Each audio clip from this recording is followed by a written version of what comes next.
Mark, Hi. what's up, buddy? It's been a minute. It has been 2025. Yeah. I'm so appreciative, like with movies. We've had a lot of brother. surprising, original, phenomenal year. Yeah, and look, for original, I'm going to count if there was a format or source material, but it hasn't been adapted into any movie or show yet. What do you mean? So if there isn't if you have source material, like in the case of today's movie, we're going to talk about a book. I see what you're saying. But it hasn't been made into a movie or show yet, then I'm still counting that as original. That's a good point, because the one we're talking about today was a book, but it's like really loosely based on this book. Yeah. And that's kind of like what I like about PTA is when he does adapt, he adapts more of an idea. And that's kind of interesting to me. It's like, well, here's a whole book. We're not doing the whole story. We're adapting this one idea in it. That's kind of a fun way to do it. And the movie we're talking about today is? One Battle After Another. And listener, again, we're going to say this is a spoiler episode. If you haven't seen it yet, you're missing the best movie of the year. It's going to win. You need to see this movie in the theater too. It's going to run the table. And the great thing there is I think it's still playing in the theaters, right? It's come back. So in preparation for today, I watched it last night at the Vista Theater in 70 millimeter. 70, so... Just, if you are able to see this in the theater, in film, in celluloid, you have to do it. There's a difference. And for the technicals, we got to mention one other thing. I mean, Giovanni Ribisi, big thank you to that guy.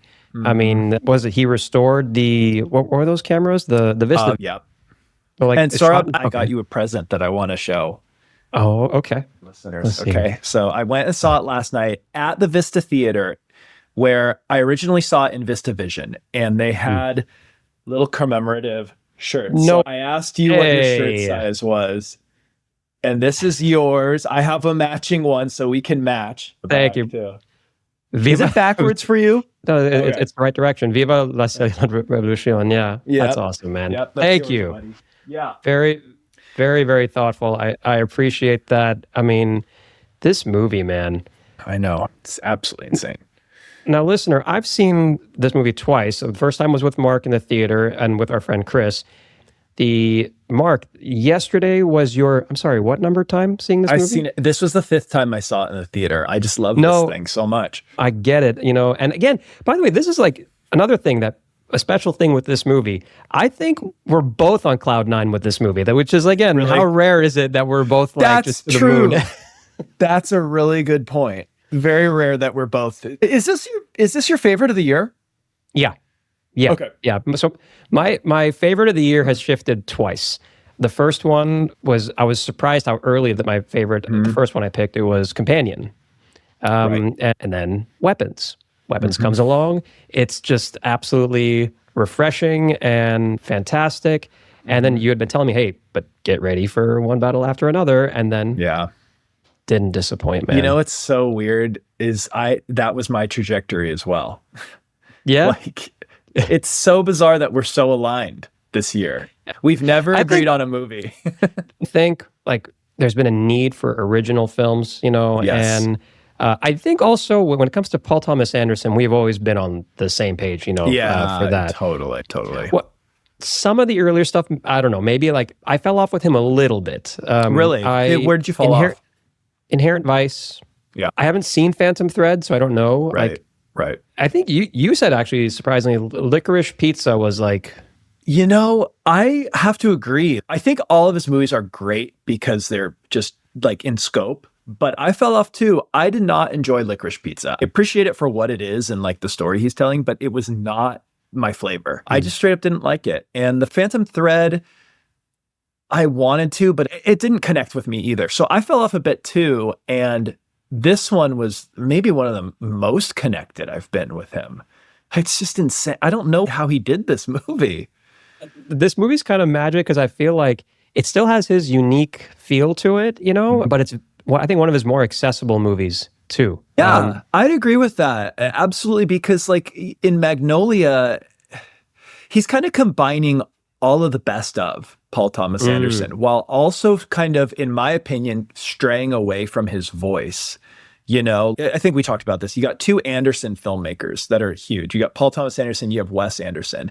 And as time goes by, Wes Anderson leaned into Wes Anderson. And now his films feel more like plays. And Paul Thomas Anderson, this is like the least Paul Thomas Anderson movie yet. You know, you've got your long takes, you've got your dolly shots, and you've got your wild soundtrack. But it doesn't feel like a PTA film. It feels like another thing.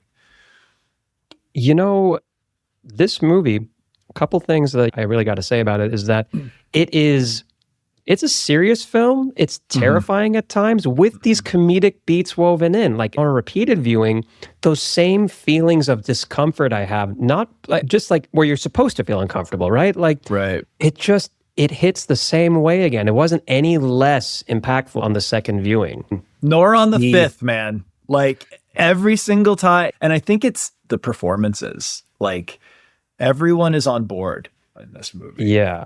I got to pull that up. I have some notes here and some of the actors. I mean, from Sean Penn as Lockjaw. Yeah. Just he's gonna win. DiCaprio was great in this. He's for sure. So good in this. Yeah, both the comedic and then when it goes back to being serious, back and forth for him is amazing.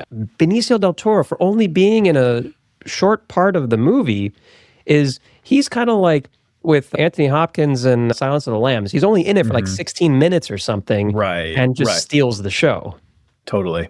Sensei, I think of this movie in three parts. You have the past, and then you have modern time with Benicio del Toro, with the whole Underground Railroad segment, and then you have the ending and the car chase. And I think the second half is probably second third is probably my favorite part of the movie, and I think he has a big part to deal with that.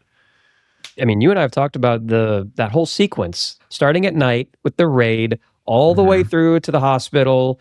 It's just how they pulled that off, you know. There's a 16-minute long sequence with Jonny Greenwood from Radiohead's score behind it. It's just this piano that's being struck over and over again and all this chaos happening. You don't take a breath for the entire thing. It's probably the most engaged I've ever been in a movie, is that sequence. That score, man, that piano keystroke, whatever, like that to me is going to stay like Eyes Wide Shut, you know, or it's iconic now. Iconic. You know, the other thing which I thought was interesting, I wanted to ask you about this. Now, this is not an action movie, but there are some scenes that are shot in such a cool way with the cars and the helicopters and, you know, so the cinematographer, I had his name here somewhere. I'd help you, but I have no idea what his name is. Michael Bauman, who he had worked also previously on Licorice Pizza, but this movie definitely, you know, I'm clapping to that guy because it looked fantastic. Yeah, it's a beautiful movie. It's shot really well with a camera that hasn't been used since the 60s. What a historic thing that we got to participate in. I don't think PTA is known for his action sequences, but these are some of the best action sequences. That car chase at the end, I know our friend Chris was getting a little seasick by watching it and he thought it went on a little too long. I just think it's one of the best chases ever. I never knew the road could be that interesting. It's so white knuckle the entire time. And I think that it's disorienting by design, you know, and I think like that just so much of this movie is meant to be like, all right, we want you to feel uncomfortable. Like none of this should not feel normal, you know? And I swear the embracing of some of the ridiculousness, and by that I mean, let's talk about the Christmas Adventurers Club. You're gonna say All hail Saint Nick. All hail Saint Nick. The white supremacy group is called the Christmas Adventurers Club. And their secret knock is jingle bells, jingle all the way. So that's a very Paul Thomas Anderson thing, is to instill this really unexpected comedy in a very dark moment. And especially in one of the ending scenes where we find out that Lockjaw survived, but his face is all messed up.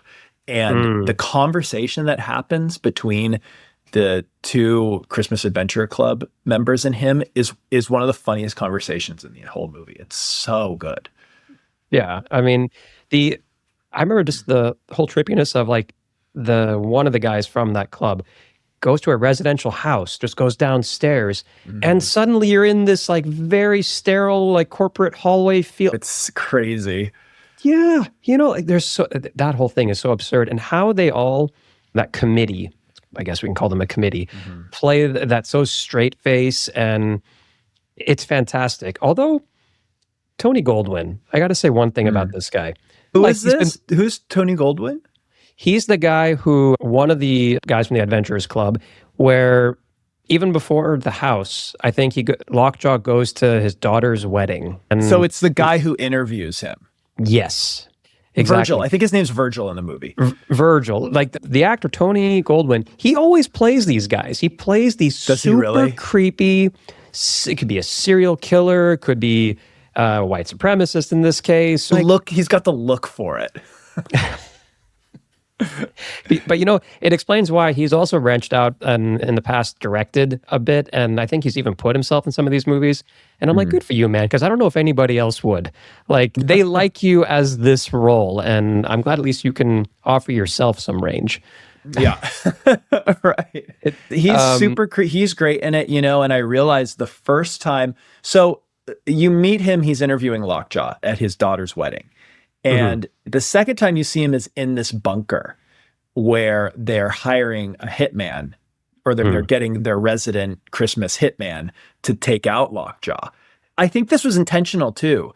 The hitman looks so similar to him that the first time I watched it, I thought it was that guy. And that they were saying to him, hey, you messed up by like bringing this guy into our fold. You need to deal with it. And I read that completely wrong. And it was only on the second viewing that this guy, Virgil, that you were talking about, is in the room in that bunker hiring the hitman. And I just missed that the first time for whatever reason. But I think it was intentional that it's a group of white supremacists and they all kind of look the same, I mean, but as you said, like the cast in this whole thing, they were all so great. So we talked about Lockjaw, Sensei, Chase Infinity. This is her first movie role. She was incredible in this. So good. Again, both from the like dramatic side, but even the comedic side, she would look over at Lockjaw and be like, why is your shirt so small? Yeah. Right. Oh my God. It's crazy to think of her, like if this is her first movie, like she's acting opposite Leonardo DiCaprio. And then the first time we see her, she's with Benicio del Toro. The next scene, she's with Leonardo DiCaprio. She's acting with, what is the actress's name who helps her? Oh, Regina Hall? Regina Hall, yeah. I have some thoughts about Regina Hall in this. And then she's with Regina Hall. And then she's with Sean Penn. She's like across the board. She acts with every single player in this thing. And can you imagine like this being your first thing and having to do that? And before that, she had been in an Apple series called Presumed Innocent, Jake Gyllenhaal, Peter Sarsgaard. I'm like, okay, I mean, this... Wow. Yeah, she's holding her own. She's so good in this. And like, she really adds to each scene where, especially in the church with Sean Penn, when he's testing her lineage and trying to find out if this is his daughter. Oh my God, that is such a tense scene. And she really performs well in it.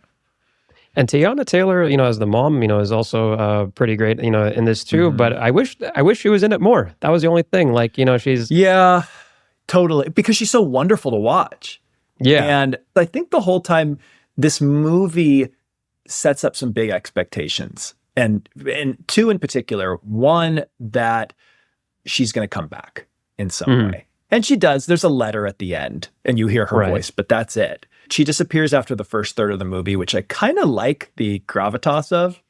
The other part, expectation, is you really think Leonardo DiCaprio is going to pull out his old heroism at some point in the present, and he never does. He stumbles backwards through the entire thing.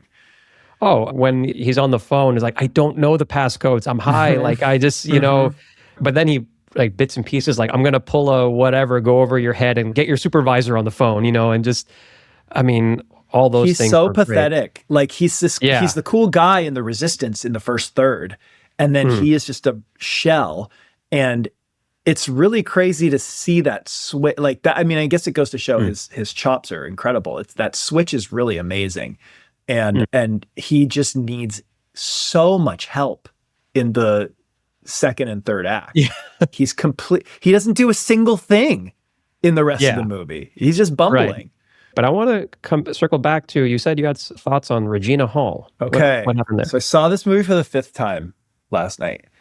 And I think Regina Hall is the most interesting character to me in this whole thing. You have this sort of person on the outskirts to this story who we get a lot of time seeing how she's feeling about what is happening to the main characters. Like PTA, the camera lingers on her like a lot in response to what is happening with Leonardo DiCaprio and his wife and the baby and everything. She's there when Leonardo DiCaprio takes his child and escapes. He quickly gives her a hug, says goodbye, love you. And she goes, I love you. And it feels like a declaration in a way. It feels different. The performance is, there's subtext there. And then 16 years pass and Lockjaw is like seeking them out, right?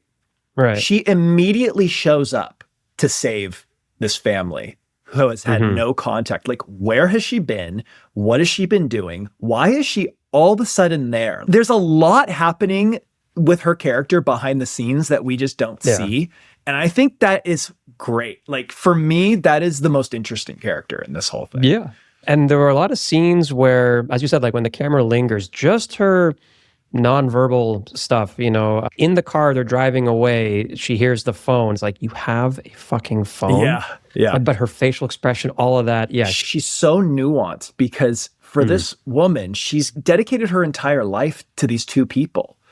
This one is, you know, I think one of the nuns who takes Leo's daughter in says the baby of a rat is a baby rat. Is a baby rat. Yeah. And here is Deandra, Regina Hall's character, like sacrificing her whole life for them. And then at the end, she's being interrogated and saying, give us where they are.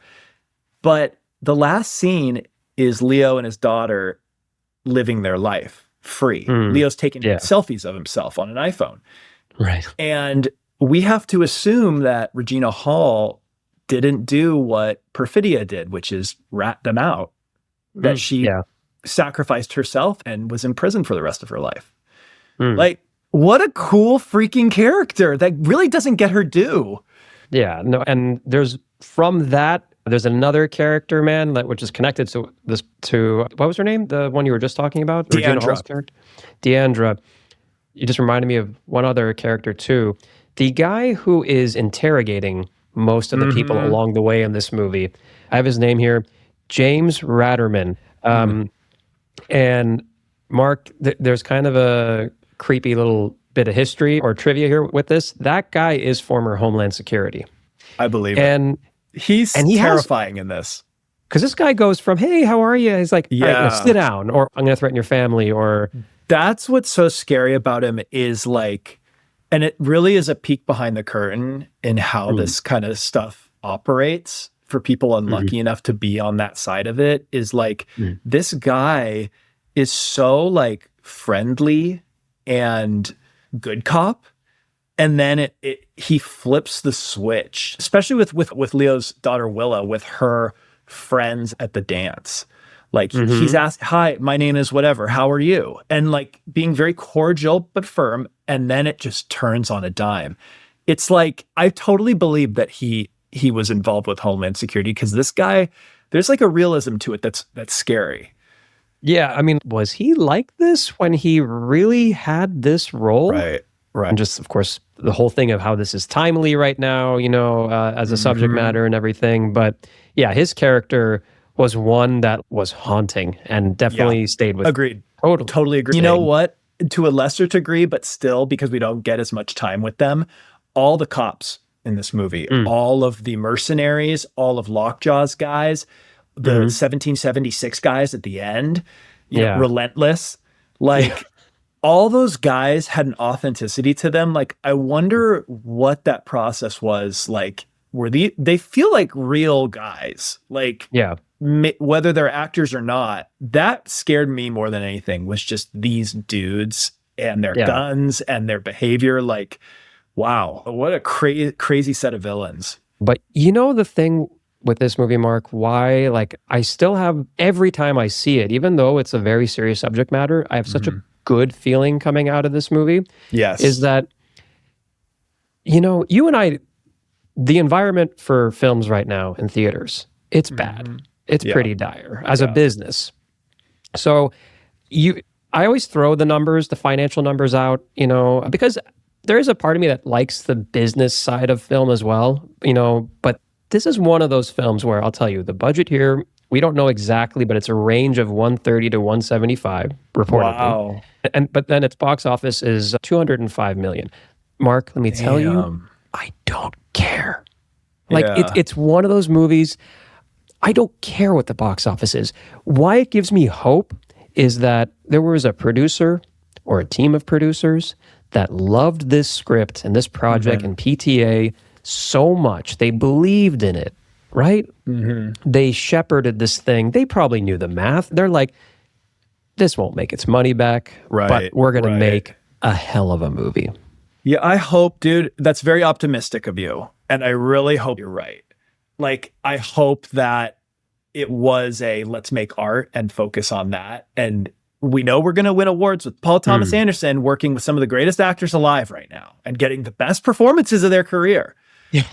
I really hope that, you know, though it didn't really make money, because like, if we're getting one movie like this a year, just one, I will consider that a good year for movies.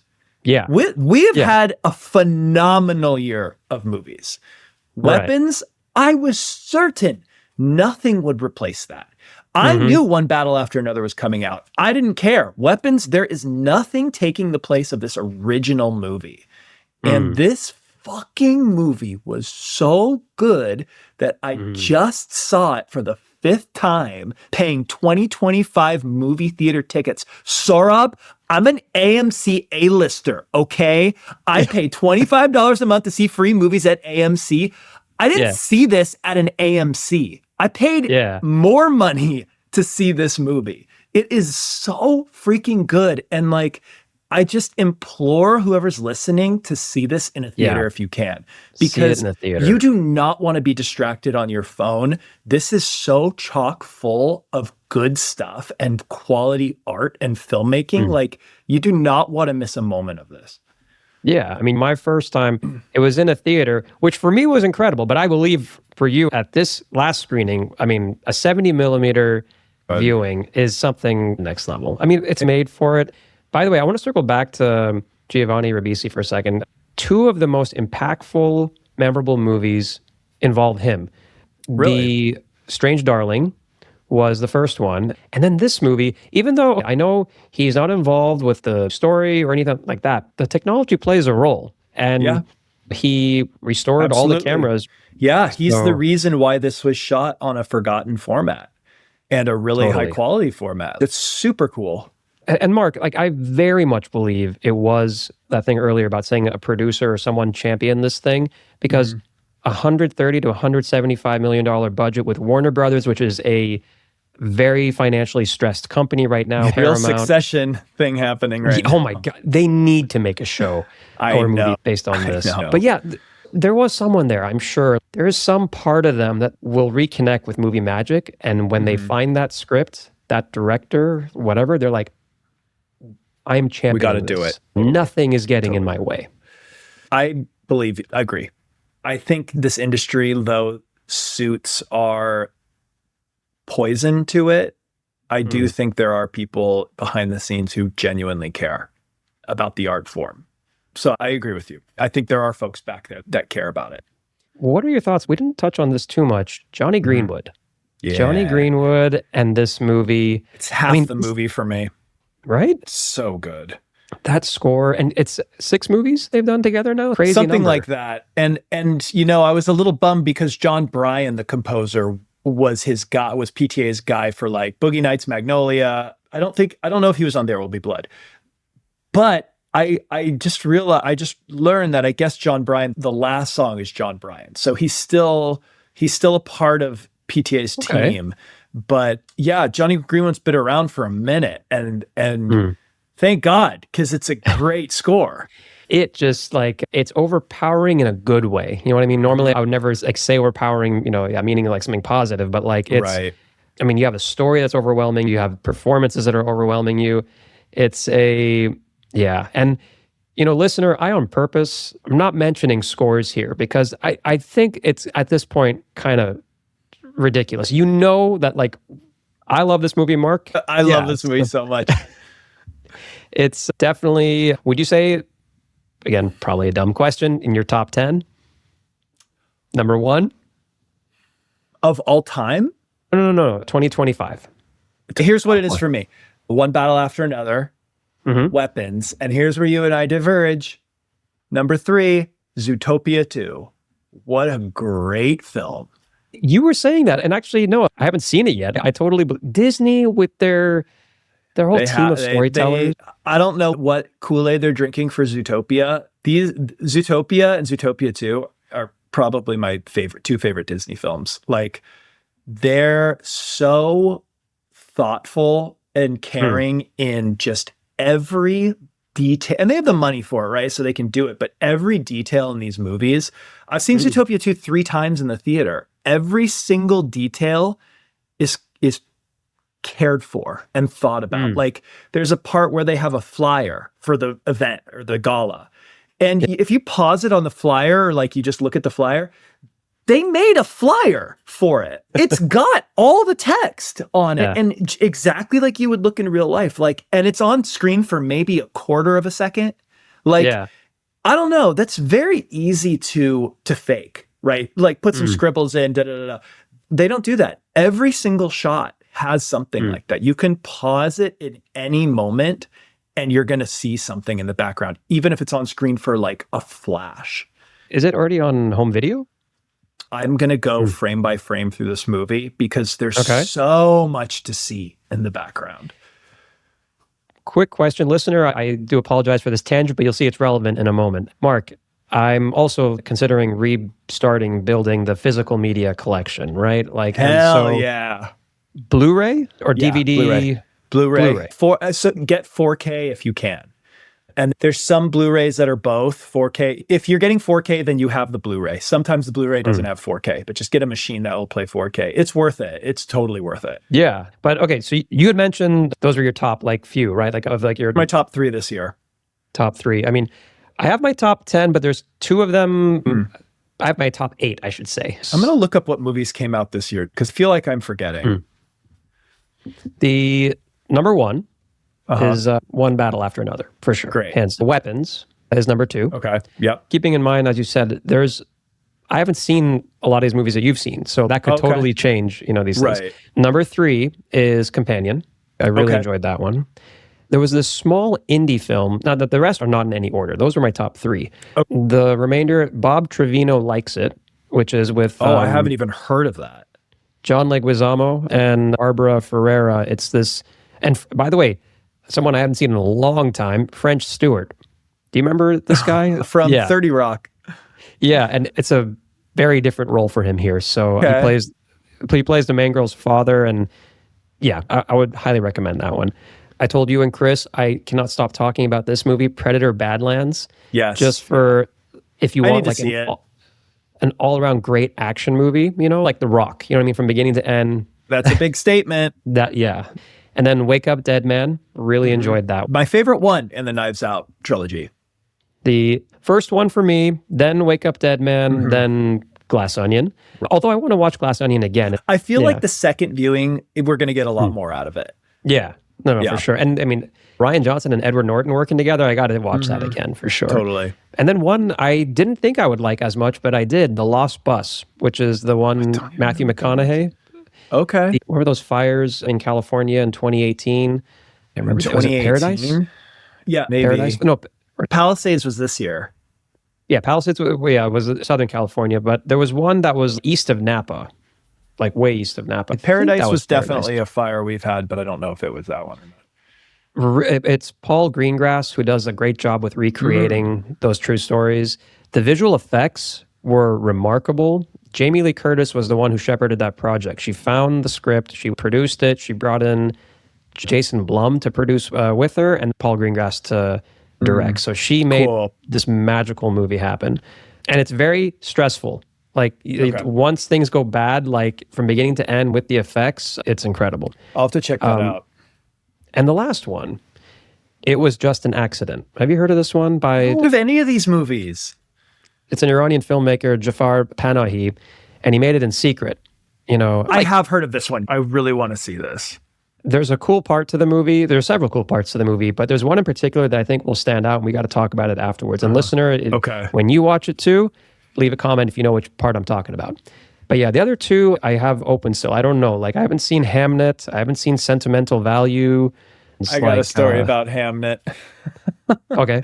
I went and saw it, and I didn't really know what I was getting into. So I went and got a large popcorn, Junior Mints, Reese's Pieces, and I sat down to have a great time in the movie theater.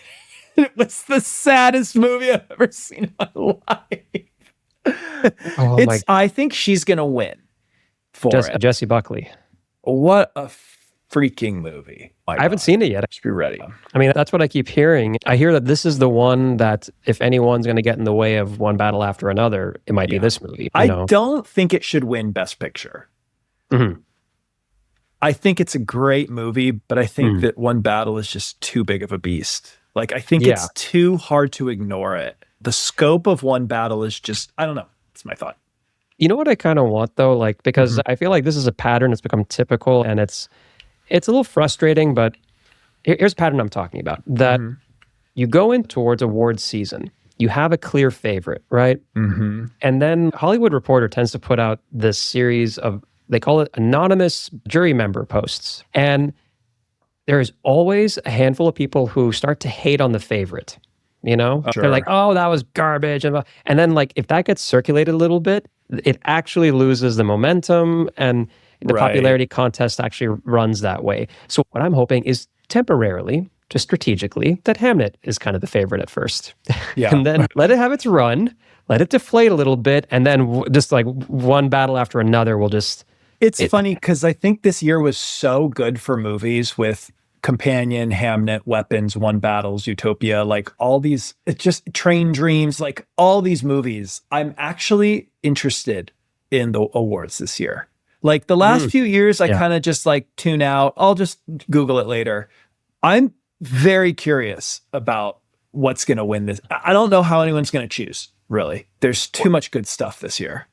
And dude, I got to tell you, I have my other favorites, and it's a mixture of both indie and original and the studio stuff. This is one of those few years where I've enjoyed all these groups equally, really. On the commercial side, Fantastic Four First Steps, I loved it. Or Sinners, which was original, but it was also I completely forgot about Sinners. Sinners, you know, Formula One was a fun, commercial movie. One that I'm probably a minority opinion on, Tron Ares is the best Tron movie, I think. But I know people hate this movie so much, so I'll stand on that one alone. I'll be on that lonely mountain. 28 years later, I thought was pretty good. It was fun. Oh my God, we've had so many fun good is not movies. the right word, but like... Right. Yeah, it's been absolutely like a phenomenal year. First of all, thank you for telling me to go see this one. Oh, hell yeah, brother. Next time we talk, you'll be like, oh, what? You've only seen it 3 times? Like, come on, lightweight. Well, I think if you're starting a physical media collection, I'm pretty sure it comes out in 4K next month. So that's number one. Quick question for the physical media thing. Would you say for the actual player, go with like a PlayStation or something? Or like I don't know about that. If you have a PlayStation, you can use that. I don't know if it plays 4K or not. And if I was buying a player specifically for it, I probably wouldn't go that route unless I wanted a PlayStation. I'll send you the one that I have. I don't remember what it is, but it's great. Listener, I'm excited. This is brand new on this all again. So it's and then you know what's the best part of it is it really makes it easy to get you gifts. That's perfect. Yeah, we won't disagree as much. Yeah. A quick recap. Mark, this is for you and for the listener. Let's look at this. We talked about what was the one with Jon Favreau and Vince Vaughn? Swingers? We had the awesome series about Mission Impossible, even though it kind of ended on that last movie. Yeah, you did not like that at all. Maybe I need to watch it again. I want to watch it again, but I totally agree with you. And then just topping it off I know. with one battle after another. Go see this movie. What a year, man. Thank you. 2025 has been a great experience. Will you come back in 26 and we got to do some more? I hope we have more movies to be really, really, really excited about, but it's going to be hard to top this one. I tell you what, if this year was any indicator, I'm feeling great. But yeah, man, wishing you and the listener a very happy holidays and happy new year, and we'll be back in 2026 with more. Woo!